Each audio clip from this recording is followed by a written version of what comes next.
네, 안녕하십니까. 2025학년도 대입 학생부 종합전형 지원 전략에 대해 설명드리게 될 분당아람고 진로진학 상담교사 최문철입니다. 경기도 교육청 진학지도 리더교사로 활동하고 있습니다. 저는 오늘 2025학년도 학생부 종합전형을 살펴보려고 합니다. 대략적인 개요부터 시작해서 수도권 소재 대학 중심의 분석, 그리고 무전공 모집 단위 분석을 진행을 하고요. 또 이 학생부 종합전형 지원하시게 될 때 고려해야 할 사항과 학교생활 기록부 마무리를 어떻게 해야 되는가에 대해서도 말씀드리도록 하겠습니다. 먼저 2025학년도 대입전형 시행계획에 따르면 학생부 종합전형의 모집 인원은 대략적으로 20% 살짝 넘는 한 7만 8천 명 정도를 모집한다고 계획되었습니다. 그런데 수도권 중심으로 살펴보면 32,416명, 그러니까 대략 25% 이상을 학생부 종합전형으로 선발하고요. 서울 소재 대학으로만 한정해서 본다면 30% 이상인 2만 6천 명 정도를 모집하고 있는 전형 유형입니다. 실제 수능 정시 수능 위주 전형으로 입학하는 재학생들의 비중을 생각해 본다면 이 재학생들에게는 어떻게 보면 학생부 종합전형이 한편으로는 서울권 또는 수도권 진입을 위한 하나의 중요한 방법이다라고 이야기를 할 수 있겠습니다. 주요 대학들 중심으로 살펴보면요. 파란색이 학생부 교과 전형이고 주황색이 학생부 종합 전형의 선발 인원입니다. 역시 25학년도 대입 전형 시행 계획을 기준으로 작성되었기 때문에 실제 요관과는 차이가 조금 있을 수는 있습니다. 대략 10% 정도를 학생부 교과, 즉 지역 균형 전형으로 선발하고 있는 이 주요 대학들을 상황을 생각해 보면 학생부 종합 전형의 선발 인원 비중이 굉장히 크다라고 하는 것을 알 수 있고요. 40% 정도 이상을 수능 위주 전형으로 선발하는 이러한 상황 속에서도 학생부 종합 전형으로의 선발 인원은 결코 적지 않습니다. 이 서울권 학교들 또 경기 인천권 학교들에서도 역시 마찬가지로 학생부 종합 전형의 선발 인원이 많음을 확인하실 수 있습니다.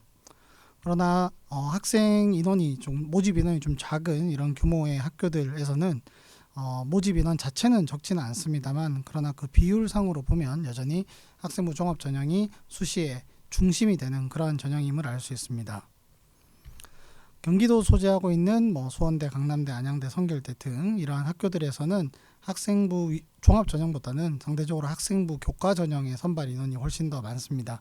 그럼에도 불구하고 학생들의 선호도가 높고 또 많은 학생들이 거주하고 있는 지역의 학교들에서 학생부 종합 전형을 선발하고 있기 때문에 많은 학생들이 또 관심을 가져야 되는 전형이기도 합니다. 학생부 종합 전형의 그 전형 방식을 생각해 보면요, 크게 두 가지로 구분할 수 있습니다. 하나는 1단계에서 학생부를 바탕으로 정성평가를 통해서 1단계 선발 인원을 일정 배수 선발하고, 2단계에서 1단계 점수 더하기 면접 진행한 면접 점수, 요걸 합산해서 학생을 선발하는 단계별 전형과, 그리고 별도의 면접 없이 학생들이 제출하는 서류, 즉 여기서 말하는 서류라고 하는 것은 학생부를 이야기를 하는 거겠죠. 학교생활 기록부. 그래서 학교생활 기록부를 바탕으로 일괄 평가되는 일괄 합산 전형, 이렇게 크게 두 가지 유형으로 구분이 됩니다. 경우에 따라서 서류 평가와 면접이 동시에 진행되는 이러한 일괄 면접 전형도 존재하지만, 대부분의 유형은 이렇게 단계별 면접 전형과 일괄 서류 평가 전형, 크게 두 가지로 구분된다고 볼 수 있겠습니다. 구체적으로 각 대학들의 학생부 종합 전형의 평가 내용을 살펴보기에 앞서 먼저 학생부 종합 전형과 수능 최저학력 기준 간의 어떤 상황들을 좀 살펴보려고 합니다. 제시된 화면에서 파란색으로 표시된 대학들은 이 학교들이 학생부 종합 전형을 2개 이상 운영하고 있고요. 그 중에서 하나의 전형에서 최저학력 기준을 설정하고 있는 대학을 표시한 것입니다. 그리고 빨간색으로 표시한 학교는 그 대학에서 실시하고 있는 학생부 종합 전형 중심이 되는 전형에서 수능 최저학력 기준이 설정되어 있는 그러한 대학이고요. 초록색으로 표시된 학교들은 그 대학에서 학생부 종합 전형은 기본적으로 수능 최저학력 기준을 설정하고 있지 않지만 의학계열이라든지 간호계열, 약학계열과 같이 일부 학과에서만 수능 최저학력 기준을 설정하고 있는 대학입니다. 그리고 나머지 회색으로 표시한 학교들은 수능 최저학력 기준을 설정하지 않은 학종을 운영하고 있는 학교고요. 학교명이 흰색으로 표시한 학교들은 학생부 종합 전형을 운영하지 않는 학교들입니다. 그래서 일반 전형 기준으로 그리고 또 많이 학생들을 선발하는 일반 전형 중심으로 이 학교들의 수능 최저학력 기준을 살펴보면 다음과 같은데요. 우선 최저학력 기준을 설정하는 학교는 크게 많지 않다.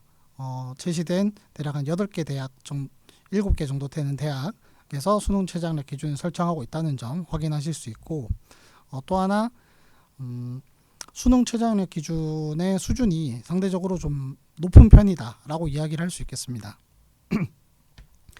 대략 3개 영역에 최소 8 또는 7, 6으로 설정해 둔 학교들도 있고요. 시립대가 2개 합 5로 설정해서 상대적으로 지금 제시되어 있는 그룹에서는 조금 낮은 편으로 보이긴 합니다만, 그래도 이 수능 최저학력 기준을 충족하는 것이 쉽지 않다라고 하는 것을 알 수 있습니다. 그럼 반대로 이야기를 하면 이 대학의 수능 최저학력 기준을 충족할 수 있는 그러한 여건의 학생들이라면 학교에 따라서 지원을 고민해 볼 수 있는 그런 학교들도 존재한다라고 이야기를 할 수 있겠습니다. 그럼 앞서 말씀드렸던 면접을 실시하는 단계형 전형과 그리고 서류 100%로 선발하는 일괄 서류 100% 전형 대학들 어떤 식으로 분포되어 있는지 한번 확인해 보겠습니다. 여기서 빨간색으로 표시된 학교는 학생부 종합전형에서 반드시 면접을 실시하는 대학이고요. 파란색으로 표시된 대학은 학생부 종합전형에서 면접을 실시하지 않고 서류평가로만 학생을 선발하는 대학입니다. 그럼 예를 들어서 한양대 같은 경우에는 빨간색으로 한, 파란색으로 양이라고 제가 표시를 했습니다. 즉 한양대에는 면접을 실시하는 학생부 종합전형도 존재하고 서류평가만 실시하는 학생부 종합전형도 운영한다라는 이야기가 되겠습니다. 보시면 왼쪽에 제시되어 있는 학교들에서 빨간색 글자와 파란색 글자가 이렇게 같이 혼재되어 있는 것을 많이 확인하실 수 있습니다. 이처럼 굉장히 많은 대학들이 학생부 종합전형을 2개 이상 병행해서 운영하고 있고, 그 중에 한 전형은 면접을 실시하고 또 나머지 한 전형은 면접을 실시하지 않는 이러한 형태로 병행하는 경우들이 굉장히 많습니다. 그러면 좀 더 구체적으로 이 수도권 소재 대학의 2025학년도 학생부 종합전형에 대해서 분석해 보도록 하겠습니다. 먼저 서울대, 연세대, 고려대, 서강대, 성균관대, 한양대의 학생부 종합전형을 간단하게 정리를 해보았습니다. 파란색으로 표시된 내용은 전년도와 조금 수정된 부분인데요. 이를테면 연세대 활동 수형은 1단계 선발 배수가 조정이 되었고요. 면접고사 내용이 수정되었습니다. 고려대 학업우수 학업우수 전형 같은 경우에는 면접을 실시하던 전형이 서류평가만 진행되는 것으로 변경되었고, 성균관대는 계열 모집이 융합형으로 학과 모집이 탐구형으로 명칭을 변경하였으며, 한양대의 경우에는 일반 전형이 서류형으로 그리고 면접형과 추천형이 신설되었습니다. 더불어 최저가 적용되는 전형들을 별도로 표시했으니 내용 참고해 주시기 바라고요. 이 대학들은 그러면 서울대, 연세대 그리고 서강대를 제외하고는 학생부 종합전형이 2개가 병행 운영되고 있죠. 그렇다면 학생들을 평가하는 방식에 있어서도 조금 차이가 있을 겁니다. 어떤 전형은 최저를 적용하고 있고 어떤 전형은 또 최저를 적용하고 있지 않기도 하고, 면접을 하거나 서류평가만 하거나, 더 나아가서 실제 학생부 종합전형 평가 요소에 있어서도 차이가 있을 수 있습니다. 지금 보시는 대학들의 경우에는 대체적으로 학업 역량이라고 하는 평가 요소를 강조하고 있는 것을 확인할 수 있습니다. 이 평가 요소가 보이는 페이지에서 제가 파란색으로 표시한 평가 요소는 상대적으로 가장 비중이 높은 평가 요소를 표시를 했고요. 고려대와 같이 이 평가 요소 글씨가 적혀 있는 이 뒷부분을 파란색 배경으로 표시가 되어 있는데, 이러한 대학의 경우에는 2가지 학생부 종합 전형의 평가 요소가 조금 차이가 있는 것을 확인시켜 드리고자 이렇게 표시를 했습니다. 이를테면 고려대 계열적합형 같은 경우에는 학업 역량, 자기개발 역량을 모두 40%로 반영하고 있는데, 학업수 전형에서는 학업 역량 50% 이렇게 반영하고 있는 것이죠. 이처럼 고려대처럼 2가지 학생부 종합 전형의 유형이 서로 다른 평가 요소를 가지고 있는 경우도 있지만, 성균관대처럼 3가지 학생부 종합 전형에 반영되는 비율, 평가 요소별 반영 비율이 동일한 학교도 있습니다. 성균관대 모집 요강을 확인해 본 결과 탐구형 같은 경우에는 동점자 처리를 하는 데 있어서 탐구 역량을 좀 더 강조를 하고 있고요. 융합형의 경우에는 학업 역량을 좀 더 우선시하고 있는 것을 확인할 수 있었습니다. 그 다음 이제 또 많이들 선호하시는 이화여대, 중앙대 등등의 학교의 학생부 종합 전형을 살펴보겠습니다. 먼저 중앙대 CAU 탐구형 인재는 전년도 서류 100% 평가에서 면접이 있는 형태로 변경되었고요. 융합형 인재의 경우에는 단계형 면접 전형이 일괄 서류 평가형으로 변경이 되었습니다. 서울시립대 학생부 종합 1 면접형은 면접 비중이 상향되었고, 학생부 종합 전형 2 서류형은 모집 인원이 100여 명 정도 늘어났습니다. 숙명여대 숙명인재 면접형의 경우 전년도 면접형과 서류형으로 구분되어 있던 것이 면접형으로 통합된 것이 특징입니다. 이 대학들의 학생부 종합전형 평가 요소를 확인해 보면 다음과 같습니다. 중앙대, 외대, 시립대의 경우에는 두 전형의 면접형, 왼쪽에 있는 단계별 면접형 평가 요소와 오른쪽에 표시된 일괄 서류형 평가 요소가 조금씩 상이한 것을 확인하실 수 있죠. 중앙대 같은 경우에는 융합형 인재에는 학업 역량을 좀 더 중요시하고 있고요. 탐구형의 경우에는 진로 역량을 좀 더 중요시하고 있습니다. 한국외대 또한 이와 비슷한 형태로 평가를 하고 있습니다. 특이한 점은 경희대, 건국대 보시면 학생부 종합전형 평가 요소를 제가 2개씩 이렇게 기록해 뒀는데요. 아랫줄에 나와 있는 경희대 학업 역량 40, 자기주도 역량 40, 공동체 역량 20. 이 내용은 경희대의 네오르네상스 전형으로 선발하는 자유전공학부, 그러니까 무전공 모집 단위의 평가 요소입니다. 이처럼 주황색으로 표가 표시된 곳은 무전공 평가 요소를, 무전공 모집 단위의 학생부 종합전형 서류 평가 요소를 좀 차별화하고 있는 그러한 대학을 이렇게 표시를 냈습니다. 건국대 역시 일반 학과에서 KU 자기 추천에서 진로 역량 40% 반영하는 것과 달리 KU 자기 추천 무전공 학과 같은 경우에는 성장 역량 50% 이렇게 반영하고 있음을 확인할 수 있습니다. 무전공 모집 단위의 학생부 종합전형 서류 평가 요소는 다음에 뒤에 가서 다시 한번 말씀드리도록 하겠습니다. 자, 그러면 이렇게 두 가지 유형의 학생부 종합전형을 운영하고 있는 대학에 있어서 우리가 지원 전략을 어떻게 설정해야 될까 고민이 되실 텐데, 이 내용은 각 대학에서 발표한 입시 결과를 통해서 우리가 유출을 할 수 있습니다. 제시된 화면은 고려대 입학처에서 발표한 2025학년도 고려대 입학전형 및 2024학년도 전형 결과 안내 영상의 일부를 가져온 것인데요. 학생부 교과 전형에 해당하는 학교 추천 전형의 경우에는 98% 정도의 일반고 학생이 지원하고 전체 합격자 중에 98%가 일반고로 구성이 되어 있음을 발표하였습니다. 이는 학교 추천 전형의 전형 설계상 내신이 상대적으로 유리한 일반고 학생들에게 전적으로 유리할 수밖에 없는 그러한 구조로 되어 있죠. 반면에 학업부 수형이나 계열적합형 경우에는 일반고 학생의 지원율에 비해서 합격률이 현저하게 낮아지고, 그리고 외고, 국제고, 자사고, 과학고 등의 특목고나 자사고의 지원율 대비 합격률 상승폭이 매우 두드러지게 나타납니다. 이러한 부분을 제가 왼쪽 상단에 제시한 2023년 교육통계, 그러니까 작년 4월 기준 3학년 학생 수, 일반고, 특목고, 자공고 그리고 자사고 학생들의 3학년 학생 수의 비율과 비추어 보시면 대략 어느 정도 형태로 입시 결과가 나타나고 있다라고 하는 것들을 확인하실 수 있을 겁니다. 바꿔 말해서 이 고려대 같은 경우에는 학교 추천 전형이 일반고 학생들을 선발하기에 또 합격하기에 적절한 전형이라고 볼 수 있고, 학업부 수형, 계열 적합형의 경우에는 상대적으로 좀 더 심화된 학습을 하고 있는 과학고, 영재학교, 자사고, 외고에 해당하는 학생들에게 조금 더 적합한 전형이다라고 하는 것들을 파악할 수 있죠. 이러한 전형은 중앙대 융합형 인재 전형에서도 그리고 탐구형 인재 전형에서도 나타납니다. 융합형 인재 전형 같은 경우에는 일반고, 자공고의 지원율이 가장 높고요. 합격률 또한 71%로 가장 높습니다. 반면 CAU 탐구형 인재 전형 같은 경우에는 지원율에 비해서 합격자 비율이 다소 낮아지는 것을 확인할 수 있죠. 이처럼 단순하게 그 대학에서 발표하는 전년도 성적대, 그러니까 등급대만 확인하실 것이 아니라 대략적으로 어떠한 구성에 해당하는, 속성에 해당하는 학생들이 많이 지원하고 또 많이 합격하는지 라고 하는 것들을 확인하시면서 학생부 종합전형을 대응을 하시는 것이 필요하다고 생각이 됩니다. 다만 이처럼 그 중앙대 같은 경우에는 전년도 면접형으로 진행되었던 전형을 서류형으로 진행됐던 전형을 면접형으로 이렇게 변경을 했기 때문에 이런 내용들은 참고하시면서 지원 여부를 결정하셨으면 한다라는 생각을 하고 있습니다. 서울시립대 같은 경우에는 그 입시 결과에서 그 학생부 종합전형 1과 2의 그 일반고, 자사고, 특목고 학생들의 평균 등급을 이렇게 제시를 하고 있습니다. 입학처 홈페이지를 통해서 해당 자료는 내려받으실 수 있는데요.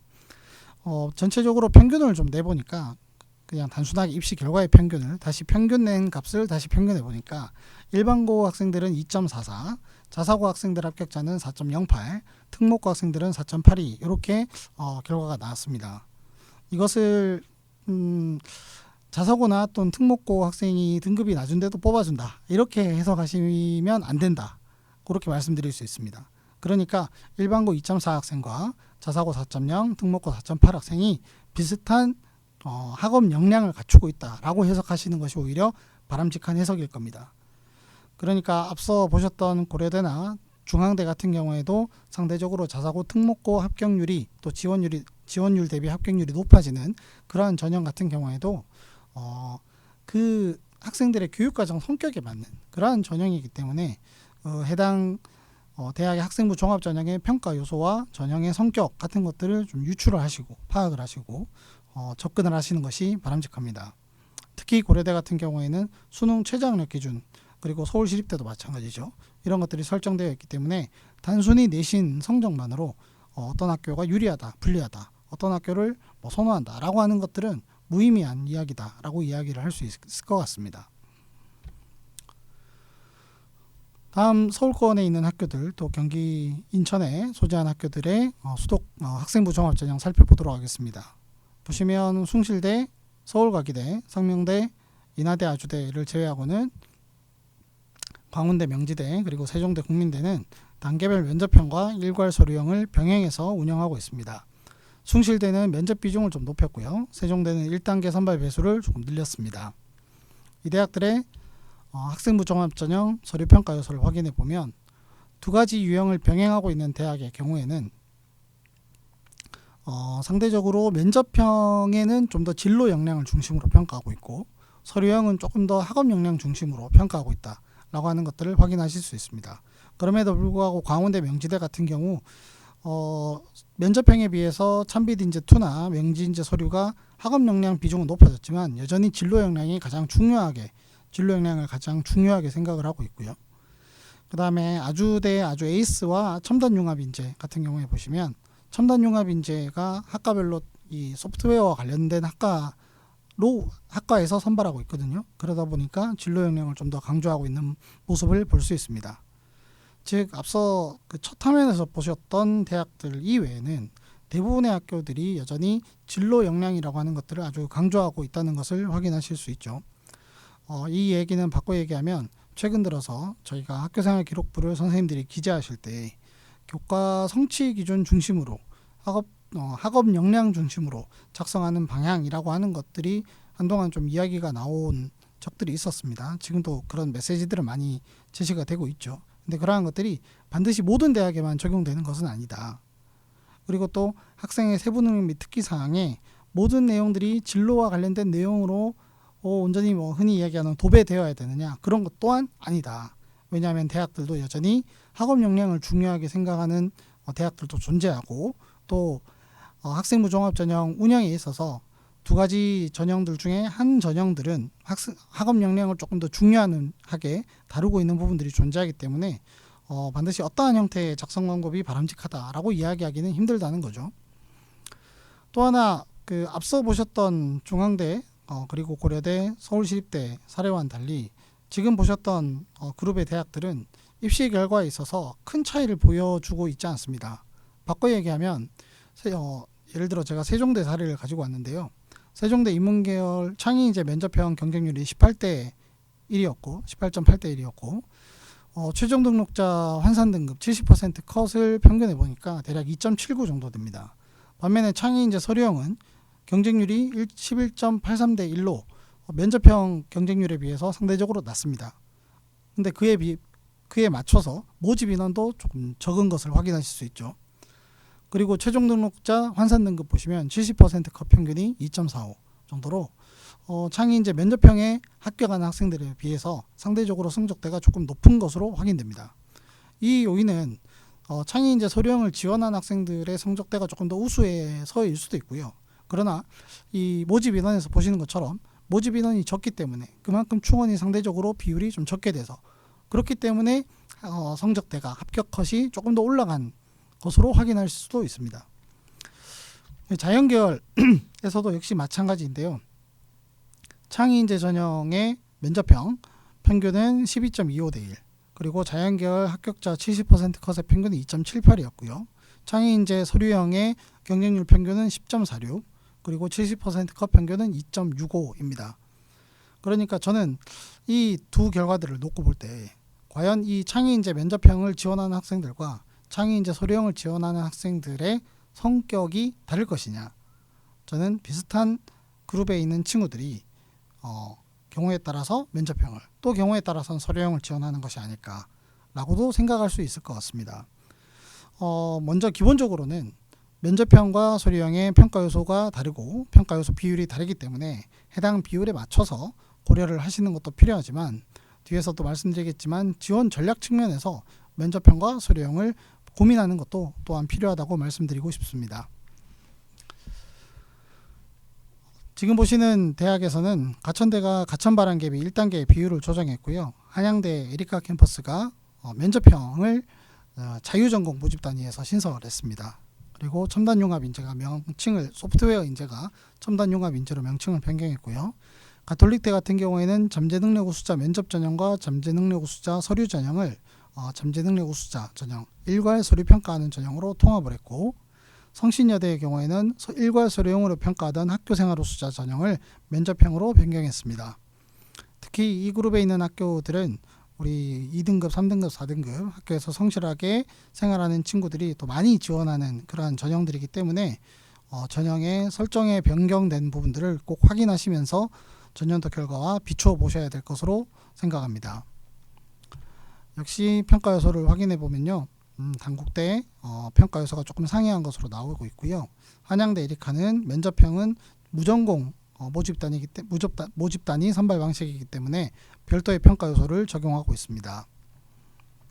역시 앞서 보셨던 학교들과 마찬가지로 진로 역량에 조금 더 방점을 찍어두고 있다고 확인할 수 있고요. 성신여대 같은 경우에는 평가 방법은 동일하지만 학생부 전형 서류 평가 요소가 학교생활 우수자는 학업 역량, 자기주도 인재는 진로 역량을 강조하고 있음을 확인할 수 있습니다. 이 그룹의 학교에서는 큰 변화는 없습니다. 대진대 윈윈 대진 1단계 선발 비율이 조금 조정이 되었고요. 역시 평가 요소 보시면 진로 역량뿐만 아니라 강남대 같은 경우에는 학업 역량도 좀 강조하고 있고요. 대진대에서도 기초학습 능력 강조하고 있습니다. 계속해서 다음 대학들도 한번 살펴보시면,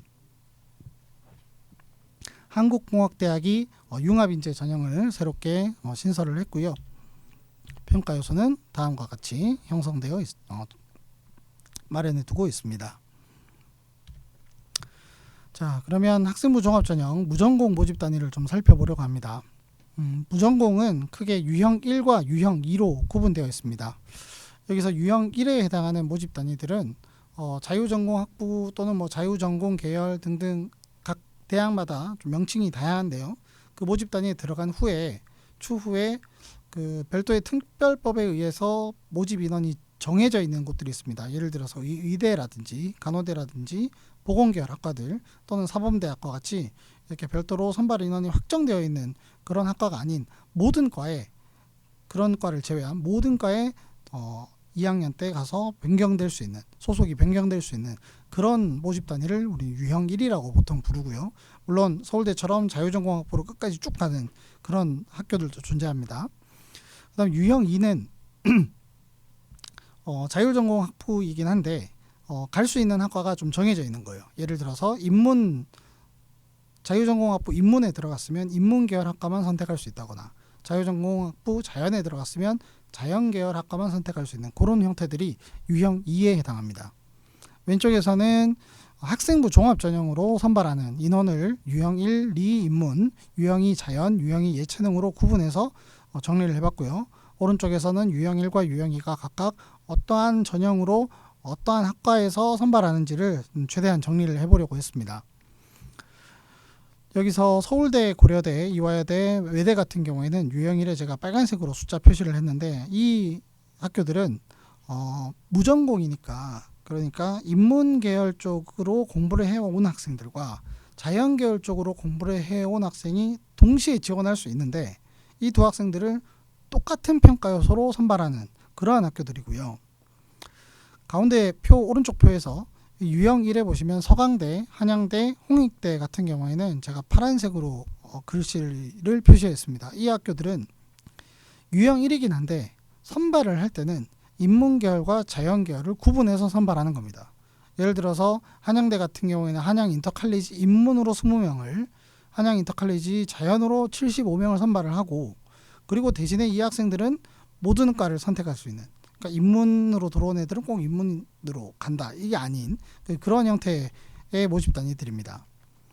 성균관대, 경희대, 건대는 제가 주황색으로 표시를 했는데요. 이건 앞서 말씀드렸던 것처럼 자유전공학부를 선발하기 위해서 별도의 평가 요소를 적용하고 있는 그런 대학이라고 보시면 되겠습니다. 지금 보시는 대학들에서는 유형 1로 선발한 인원은 상대적으로 좀 줄어들었고, 앞서 보셨던 거에 비해서는 좀 줄었죠. 반면에 유형 2는 좀 더 많아졌습니다. 그래서 이 대학들을 올해는 이 학생부 종합 전형을 살펴보실 때 꼭 2024 모집 요강과 같이 놓고 좀 비교를 해야 됩니다. 무슨 말씀이냐면 각 대학들이 학과별로 학생부 종합 전형을 선발했던 인원을 상당수 이 유형 2 또는 유형 1로 이동시켰거든요.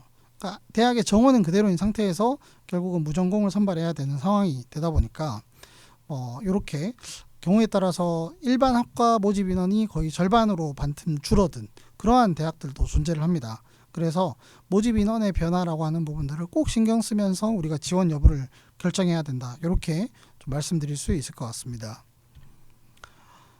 지금 보시는 학교들 또한 마찬가지인데요. 한국공학대, 한신대 또 같은 경우 한국공학대가 2개 들어갔네요. 죄송합니다. 이 부분들이 있는데 이러한 학교들 같은 경우에는 도 새롭게 신설된 학과들도 존재하는데, 예를 들어 차이과대 같은 경우에는 학과별로 선발했던 인원을 전부 다 미래융합대학으로 학종으로 선발을 하거든요. 이처럼 2024 모집 인원과 2025 모집 인원을 꼭 같이 놓고 비교해 보시면서 모집 인원이 어떤 식으로 변했는지를 파악하신 후에 각 대학의 지원 여부를 결정하시는 것이 필요합니다. 그러면 별도로 무전공 학생들을 선발하는 평가 요소를 새롭게 만든 학교들을 좀 살펴보려고 합니다. 먼저 첫 번째 성균관대인데요. 성균관대는 탐구형에서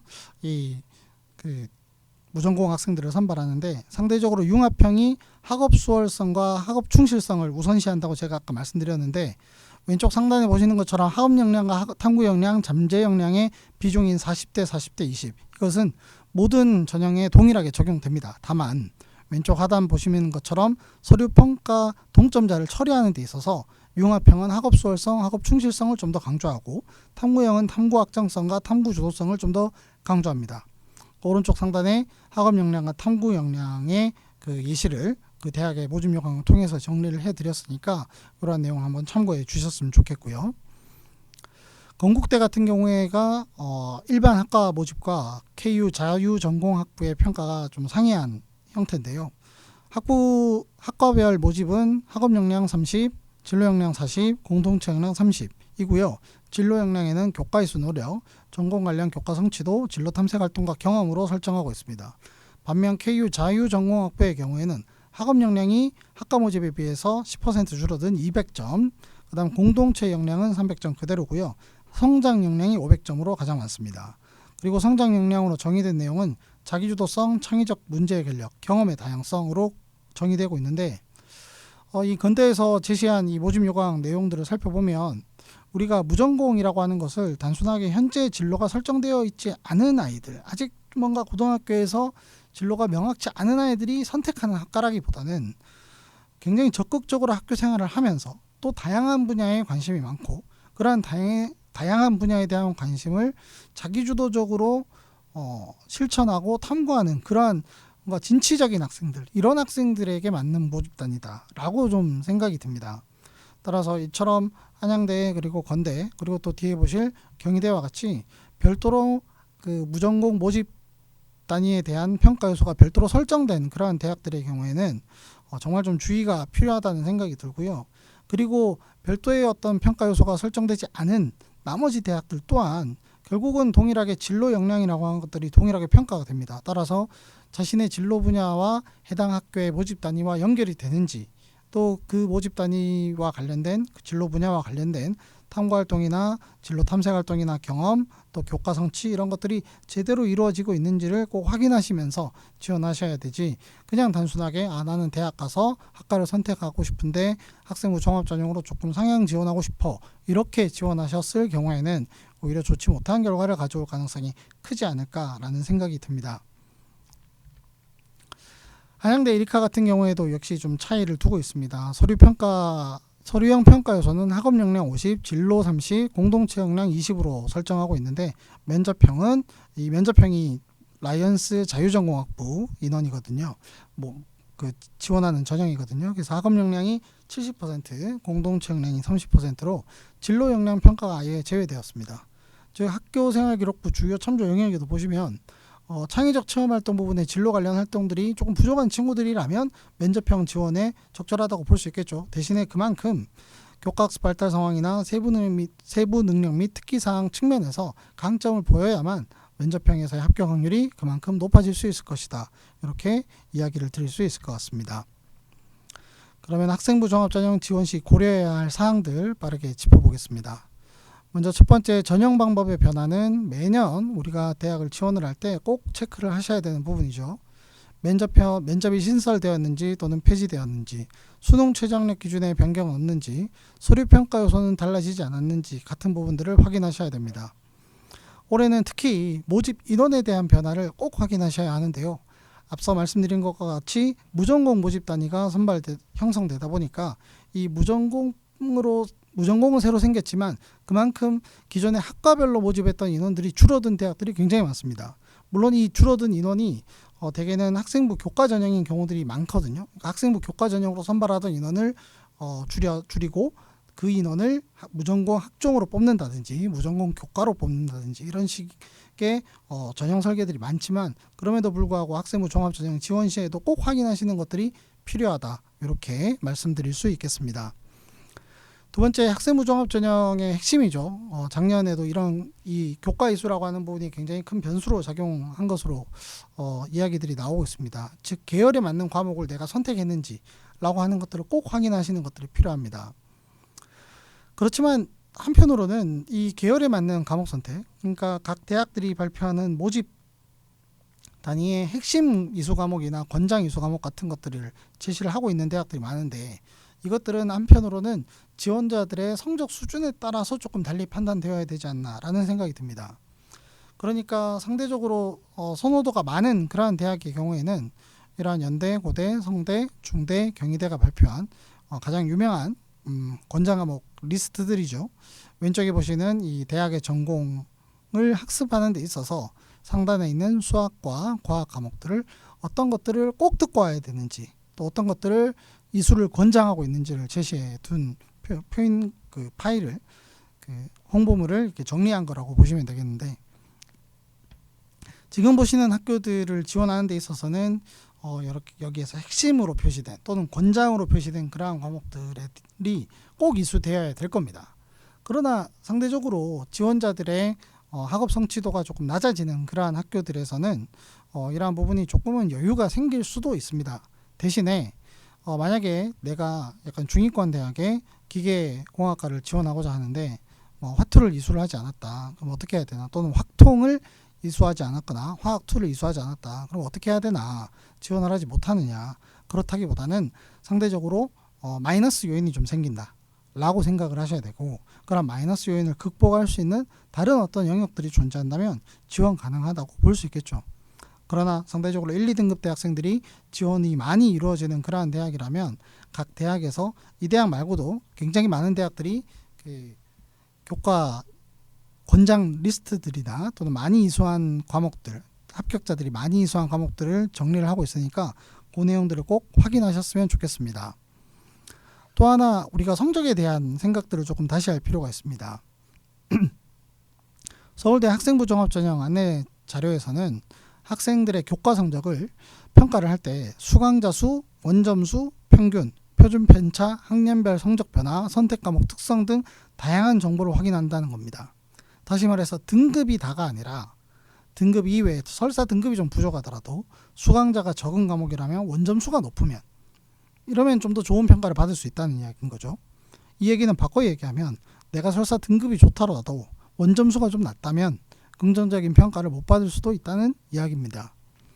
서울대 이외에도 한양대 에리카 캠퍼스의 학생부 종합전형 안내 자료에서도 이처럼 기본 교과목의 평가, 수강자 수, 원점수, 평균, 표준 편차, 석차 등급, 성취도 라고 하는 것들이 명시되어 있습니다. 절대로 석차 등급만을 우선적으로 평가하지 않는다는 점. 그래서 나의 또 우리 학생의 생기부에서 교과학습 발달 상황의 원점수와 평균 사이의 어떤 거리는 어느 정도인지, 석차 등급은 어느 정도인지, 그리고 나머지 성취도는 어느 정도 수준으로 나타나고 있는지 라고 하는 부분들을 고려하시면서 학생부 종합전형 지원이 이루어졌으면 합니다. 세 번째 말씀드릴 내용은 면접 시기에 대한 문제입니다. 그러니까 학생부 종합전형도 논술 전형과 유사한 용도, 다시 말해서 수능 이후에 면접이 진행되는 경우들이 많기 때문에 반드시 우리가 학생부 종합전형을 상향 지원을 위한 용도가 아니라 수능이 내 예상에 비해서 잘 안 나왔을 때 마지막으로 도전할 수 있는 그러한 논술 전형과 같은 용도로도 활용될 수 있다는 측면입니다. 최근 그 지역균형 전형이 많이 확대됨에 따라서 이 지역균형 전형에서는 수능 최저학력 기준이 많이 걸려 있습니다. 따라서 학생들이 끝까지 수능을 준비하는 경우들이 많은데 그것이 원치 않는 결과가 나오는 경우들도 많죠. 그럴 때는 상대적으로 내가 그 전년도 결과상 내신에서의 조금 더 유리한 포지션에 있다면 그러한 대학들을 사전에 원서 지원을 하고 추후에 수능 성적에 따라서 면접 여부를 결정하는 형태의 방향으로 이 학생부 종합전형을 활용할 수도 있다는 말씀입니다. 2025학년도 수도권 대학의 면접 일정을 모집 요강을 통해서 정리를 좀 했습니다. 그러니까 제일 왼쪽에 있는 날짜는 인문계열과 또는 공통 모든 모집 단위를 같이 면접하는 날짜이고요. 자연에 표시된 날짜는 자연계열을 면접한다고 표시된 날짜들. 그 다음 제일 오른쪽에는 기타 특별한 예체능이나 의체한 약수 등등의 면접일이 별도로 표시된 경우 정리를 해봤습니다. 파란색으로 표시한 날짜가 바로 수능 이전이죠. 보시면 고대, 성대, 외대가 수능 이전에 면접을 실시하고요. 광운대, 또 가천대가 수능 이전에 면접을 실시합니다. 나머지 대학들은 전부 다 수능 이후에 면접이 있습니다. 항공대, 동덕여대, 삼육대, 인천대, 인천대, 대진대, 안양대, 한신대, 협성대 등이 수능 이전에 면접을 실시하고 나머지 대학들은 수능 이후에 면접을 실시하는데 바꿔 얘기하면 수능 이전에 실시하는 대학들, 특히 수능 2주 전이나 또는 직전주에 면접을 실시하는 학교들 같은 경우에는 상대적으로 경쟁률도 조금 낮아질 수 있겠죠. 그리고 또 수능 이후에 면접을 실시하는 학교들은 1단계 선발되는 학생들 중에서 일부는 면접이 오지 않을 확률도 있다는 이야기입니다. 그래서 이러한 면접 일정을 보시고 어떤 대학에 좀 지원을 해서 추후에 내가 수능 성적에 따라서 선택할 건지 또 경쟁률의 추이를 어떻게 파악할 건지와 같은 접근도 필요합니다. 그래서 면접형과 서류형 이 두 가지를 단순히 서류 평가 요소 측면의 차이로만 접근하실 게 아니라 이 충원 합격까지 좀 고려해서 6장 카드 중에서 면접형과 서류형을 적절하게 조화시키는 것이 필요합니다. 면접형의 경우에는 대부분 단계형이기 때문에 1단계에 통과되지 못하면 충원 합격의 기회가 없어집니다. 그렇지만 서류형의 경우에는 대개 일괄 전형이기 때문에 다소 좀 서류가 부족하더라도 최초합이 아니라 충원 합격을 노릴 수가 있죠. 앞서 제가 제시해 드린 것처럼 굉장히 많은 대학이 서류형과 면접형을 병행해서 운영하고 있기 때문에 학교 수준에 따라서 지원자의 성격들이 크게 차이가 나지 않는 대학이라면 하나의 대학은 면접형을 또 하나의 대학은 서류형을 이런 식으로 적절하게 조화시키는 것이 하나의 지원 전략이다 라고 말씀드릴 수 있을 것 같습니다. 마지막으로 학교생활 기록부를 그러면 어떻게 마무리해야 되고 또 바람직한 학교생활 기록부 작성은 어떤 것일까요? 건국대 학생부 종합전형 안내 자료에서는 활동의 결과보다 준비 과정과 노력, 활동 이후의 변화를 중심으로 평가한다고 명시하고 있습니다. 서울대학교 모집 요강에서도 그 학생부 종합전형에서도 보시면 지식을 쌓기 위한 과정, 적극적이며 지속적인 노력, 자기주도적인 학습, 이렇게 평가 요소를 제시를 하고 있거든요. 바꿔 얘기하면 학교생활 기록부를 통해서 다음과 같은 내용들이 평가될 수 있도록 기재가 되는 것, 그것이 어떻게 보면 학생부 종합전형을 대비한 학교생활 기록부 기재라고 볼 수 있겠습니다. STAR, 동과결, 입시를 많이 해보신 분들이라면 많이 들어보셨을 텐데요. 과거에 자기소개서가 있을 때 학생들에게 상황, 목표, 활동, 결과가 나올 수 있도록 자기소개서를 써라. 동기와 과정과 결과가 드러나도록 자기소개서를 써라 라고 많이들 우리가 교육을 했습니다. 이것이 다시 한번 학교생활 기록부 기재에도 영향을 끼치지 않나 라는 생각을 합니다. 동국대학교 학생부 종합전형에서 제시된 사례들을 살펴보면요. 위에 있는 사례에서는 학급 환경부장을 맡은 친구가 식물신문 제작을 게시판에 부착한 이후에 계속해서 꾸준히 관련 내용을 학습하고 더 나아가서 성장하는 그런 모습들이 기재가 되어 있습니다. 하단의 기계로봇 에너지공학 지원자의 사례에서도 인공지능 좀 아는 10대라는 책을 읽은 후에 독서일지가 작성되고 그 독서일지를 바탕으로 학생이 인상 깊게 읽은 내용으로부터 시작해서 추가적인 보고서가 작성되는 과정들이 상세히 기재되어 있다는 사례로 제시되어 있습니다. 이 두 사례의 글자 수를 제가 계산을 해보니까요. 위 사례가 260자, 아래 사례가 294자였습니다. 자율활동이 1년에 500자 기록할 수 있고 진로활동이 1년에 700자 기재할 수 있다라고 하는 것들을 생각해 본다면 결국은 이 학생들의 자율활동은 가장 핵심이 되는 2학년 자율활동 기재 내용 중에 두 가지, 진로활동에서도 가장 핵심이 되는 진로활동 내용이 두 가지 내지 세 가지 정도가 병렬적으로 구성되어 있지 않을까라고 유추를 해봅니다. 다시 말해서 기존에 학생들이 이제 활동을 굉장히 많이 합니다. 학교에서. 그럼 많이 하는 그런 특색 프로그램들에 참여한 결과를 좀 요약해서 일목요연하게 요약하더라도 저희가 그 700자 또는 500자라고 하는 그 글자 수 안에 다 넣기 힘들거든요. 그러다 보니까 어떤 활동에 참여했다는 내용들만 자칫 이렇게 너무 많이 축약되는 경우들이 생길 텐데 오히려 그런 사례들은 앞서 보셨던 것처럼 동기와 과정과 결과를 대학들이 해석하기 힘든 그러한 생기부가 될 수도 있다는 말씀이죠. 그러면 이렇게 한편으로 보면 선생님과 학생이 같이 쓰는 자소서 또는 성장의 기록 이렇게 저는 해석이 되는데요. 그럼 이러한 기록을 위해서는 먼저 학교에서는 교육과정 편제와 학교에서 어떠한 특색 프로그램이 운영되고 있는지 정확하게 이해를 해야 하고 이에 맞춰서 학생의 진로 희망에 맞는 학업 설계와 그리고 또한 학생들도 학업 교육과정 편제와 우리 학교에서 어떤 프로그램이 진행되는지 파악하시고 또 적절하게 선택하는 실천하는 것들이 필요하겠죠. 학교에서는 이러한 학교 특색 프로그램들을 학생의 자유도가 높으면서도 또는 교사의 조력을 통해서 교사가 관찰 가능하면서 교사가 학생들을 성장시킬 수 있는 프로그램들로 구성이 되어야 될 것입니다. 실제 이러한 프로그램들을 담임교사가 모두 다 운영하지는 않습니다. 다양한 교과 담당 교사들이 운영하고 있죠. 교육활동 운영을 하는 선생님들은 학생들을 상세하게 관찰하시고 또 개별화된 기록을 하셔서 이것을 작성 권한이 있는 담임교사에게 전달이 된다면 취합된 학생활동 기록들을 정리를 해서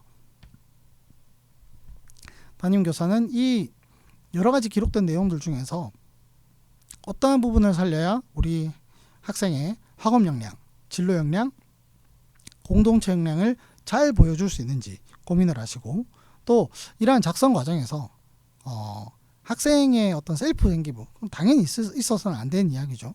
그래서 관찰을 통해서도 충분히 이러한 기록들은 가능할 거고 최종적인 구성에 있어서도 학생 상담을 통해서 어떠한 내용이 학교생활 기록부 기재되게 되는 것이 우리 학생에게 좀 더 바람직하고 학생의 성장을 보여줄 수 있는지 상담을 통해서 최종적으로 작성이 마무리되는 이러한 형태가 된다면 좀 더 내실 있는 학교생활 기록부가 되지 않을까라는 생각을 합니다. 2025학년도 무전공 등등 또는 의대 이슈 등등으로 굉장히 변화가 많은 해입니다. 그럼에도 불구하고 선생님들의 많은 노력 또 그리고 부모님들의 적극적인 지원 등은 여전하죠. 우리 학생들 또 원하시는 대학 그리고 부모님들 또 선생님들 모두 원하시는 결과 있길 기도드리겠습니다. 감사합니다.